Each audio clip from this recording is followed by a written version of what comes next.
I greet you with wonder in a world which seeks to own your joy and imagination. You have chosen to be free every day as a practice. I want you to know I honour the choices you made in solitude, and I honour the work you have done to belong. I honour your commitment to that which is larger than yourself. The genus, I think, is Meroplius, and there's different shapes of it that grow, but this one I'm pretty sure is the giant polypore one, which I've actually not seen. It's pretty amazing, isn't it? Basically, instead of gills, they have loads of tiny little holes, and that's called pores. Pores. So then, because they've got hundreds and hundreds of them, and then it grows huge, but it's also like a parasitic dead rot fungus, which is quite badass as well in its own right. I don't think it's toxic to touch. Not many mushrooms are toxic to touch. In fact, I don't think any of them are. It's more just like if you touch it and then it gets ingested in some way.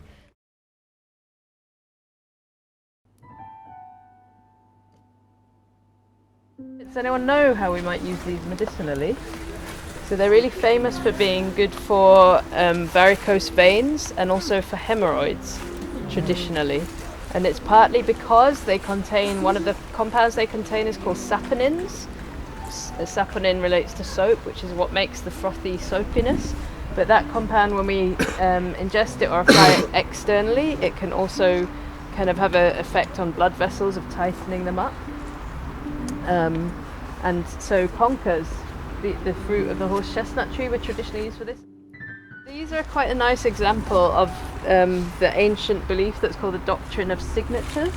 That's an old way of looking at the world, where people would say, oh look, when you look at something in nature, a plant, it tells you from its appearance what its medicine, what it's good for, what its medicine is. And this one is good for piles, for hemorrhoids. I was like, what are you gonna... I wanted to share something really cool that I found out the other day about chestnuts. These chestnuts actually, you cut them, chop them up, and you dry them out, and then mix them with water. They can turn into a natural clothes detergent. I've seen it. Yeah, that's amazing.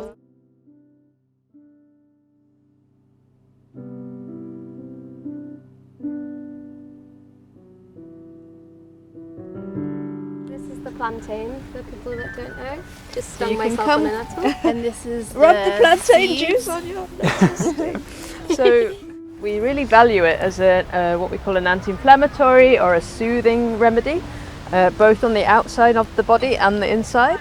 So you can make a tea with it, and the tea can be, like Randa was just saying, because it's got this mucilaginous action, it can be very soothing if you've got a sore throat, or if you've got a cough, or if you've got a stomach upset, like inflammation or gastritis.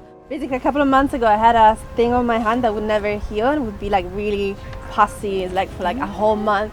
And you're like, yeah, just choose some plantain and put it on top. And next day, of course, it was healed because it helps it helps the pus come out, and also is anti-inflammatory. But So do we call it, is it like a poultice when you do drawing that? agent, So when you yeah. kind of like chew something and then it releases a lot of the good juices, and then you put that on a bruise or a wound?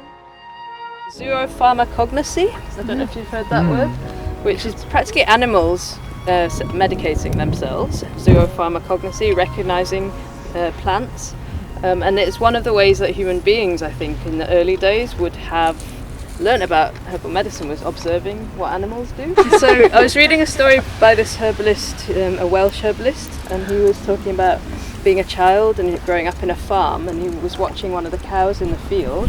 One day was really sick and was coughing on green phlegm, and he was afraid because it would come and spit it in his face, this green phlegm. And then he watched it go to the edge of this pond and start particularly eating one plant. And this plant, it would really carefully chew it for a long time. And he always remembered it. He was only about 6 or something. And then he grew up and became a herbalist and remembered it and came back to the farm, realising, I might know what that plant is now. And he came to the edge of the pond and found this plant that was called marsh cudweed, and realised that the plant that actually is used for respiratory conditions, coughs and bronchitis and all this kind of thing. I was like, wow, the cow knew.